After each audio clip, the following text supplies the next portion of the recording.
City.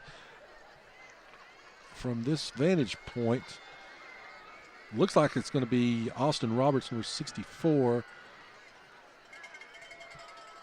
Number 32, Gary Price.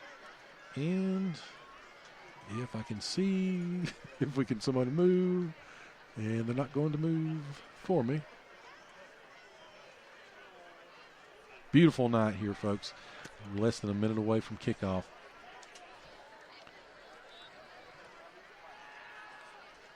Gate City comes in at 1-2 on the season. Of course, the big 34-29 victory over Richlands to start the season. As Gate City has won the toss, they have elected to defer to the second half. Ridgeview will take the football first. Kirk Gibson was the other Gate City's captain, by the way. Ridgeview will receive the opening kickoff. Ridgeview will be left to right on your radio dial. They will be going towards the scoreboard. And again, Gate City will be facing the open field down here. They'll be going right to left as they prepare to kick off. So we'll take a quick break, come back. On the flip side of this commercial break, we've got football. Again, you're listening to the home of Blue Devil Sports here on the James River Advisors pregame show. This is Gate City Sports Radio. With the qualifications we need for Scott County Sheriff, candidate Greg McMurray has the law enforcement experience and ideas that you can believe in. His philosophy is simple: focus on the issues. He believes in transparency within the sheriff's office, proper patrolling throughout the entire county, and developing innovative programs like he did while serving with the Bristol Police Department by establishing and developing the Community Police Program. Greg also has the needed experience in supervising large workforces and staffs as he did in the private sector. He is asking for your support this November to become the Scott County Sheriff we need now and into the future. Greg McMurray is a lifelong resident of Scott County and thanks you in advance for your support this fall. Paid for by Greg McMurray Sheriff. All right, so Gate City and Ridgeview both have come on the field. We're ready for some football. Again, we'll have updates and scores from around the region. Everybody on the Virginia side just now getting started. Looks like the Rye Cove Twin Thomas Walker game. Pioneers have won the toss. They defer. Rye Cove will get the ball to open up their ball game. Wye Central has won the coin toss, and they've deferred to the second half, just like our Blue Devils did here just a few moments ago.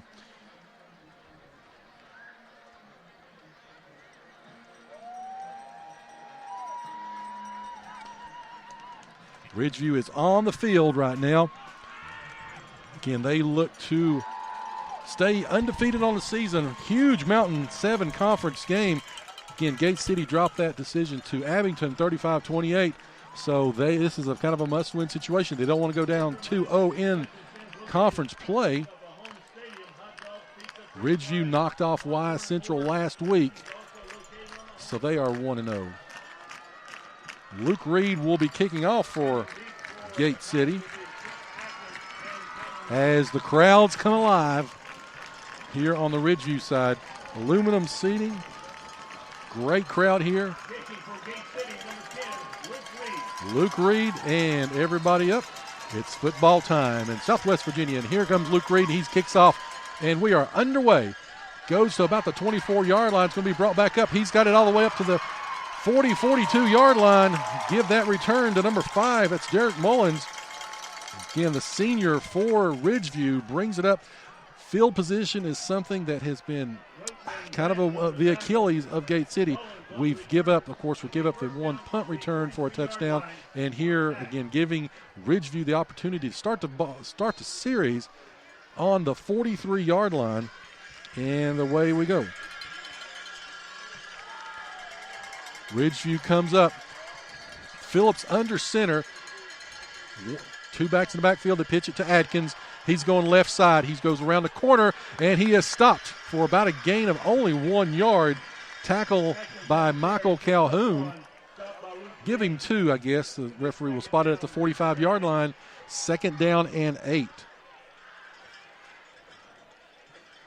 Again, going right to Adkins. They went with an offset eye, as this time Phillips will be in the pistol shotgun formation. He's about 5 yards behind the center. Adkins lines up behind him. He's going to give it to Adkins. He's going to go up the line, and he bounces off a tackle, and he's over to the 50, to the 45, to the 40, to the 35, down to the Gate City 31-yard line. He bounced off 2 tackles. They would have stopped him there for about a gain of 1. However, he went on to the 31-yard line, first down and 10, Ridgeview. 11-14 left, first quarter. Ridgeview with the football, first opportunity tonight. Ridgeview is on the Gate City 31-yard line. They are on the right-hand hash of the field. They've got a split to the right, split to the left. Phillips back in the pistol. He's going to give it to Adkins. Adkins going to go left and breaks another tackle, and he goes back right. However, he is tackled, swallowed up there. Good pursuit this time. Logan Tomlinson, DeAndre Mack, and looks like number 11, Carson Jenkins, was in on that tackle. So, a loss of 1 for Adkins. First negative play of the night for Ridgeview. 10:30 left, first quarter. Ridgeview is on the Gate City 32-yard line. Same formation, pistol formation, as 2 splits. Comes back. They're going to run the option, and he's going to keep it this time. Phillips has got the football. He goes around left-hand side, and they knock him out of bounds right at about the 29-yard line. May put it at the 30. Let's see here. A little bit indecision. They do put it at the 30-yard line. So Gate City snuffed out the option play that time. Good job by the Blue Devils. It's 3rd down and 9. First 3rd down opportunity of the night for either team, as we're at 10-11 first quarter, no score, on a beautiful night here at Ridgeview. Ridgeview quarterback is under center this time. He's got an eye. He's got the I formation. He's going to drop back. He's going to throw the football. He's going to throw it deep and overshot his man. He tried to get it to number 88. That was Joe Yates. However, there's going to be a flag on the play. This could be costly for Gate City if it is against them. Got him for a horse collar tackle on the quarterback, as that will be the first penalty of the night. First penalty against Gate City.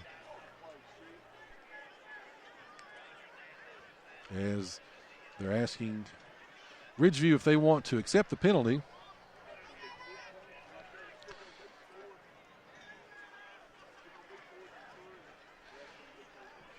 If they do it from the spot, I believe that's what they're trying to determine right now. If Ridgeview wants to do the horse collar from the spot, and they will, they'll mark off 15 yards. First penalty of the night, again, assessed to Gate City. It's going to be first down and 10 on the 15-yard line. Ridgeview, they don't need any help moving the ball, and, of course, that penalty right there aids the Wolfpack.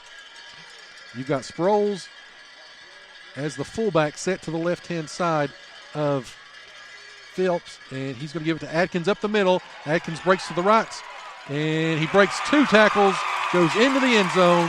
Touchdown, Ridgeview. 9:58 left here in the first quarter. Adkins, he broke 2 tackles, got in the end zone, and Ridgeview has opened up a 6-0 lead. Again, that was a 15-yard run by Adkins.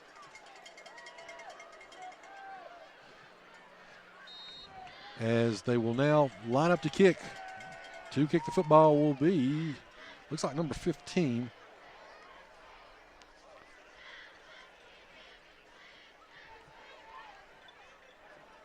Trying to see exactly what the number is on the kicker, because again they went back and forth during the pregame. Both of them took kicks with the starters. Actually, it's going to be number 15, Landon Knepp. Again, he's a junior for Ridgeview. 9:58 left, first quarter. Wolfpack again in the end zone early at 6-0. As there was going to be a motion assessed to Ridgeview. That's their first penalty of the night.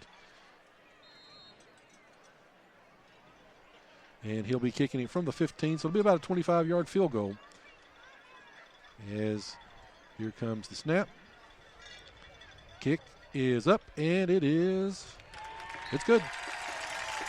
So, 9:58 left first quarter. Ridgeview leads 7-0. You're listening to the home of Blue Devil Sports. This is Gate City Sports Radio. With the qualifications we need for Scott County Sheriff, candidate Greg McMurray has the law enforcement experience and ideas that you can believe in.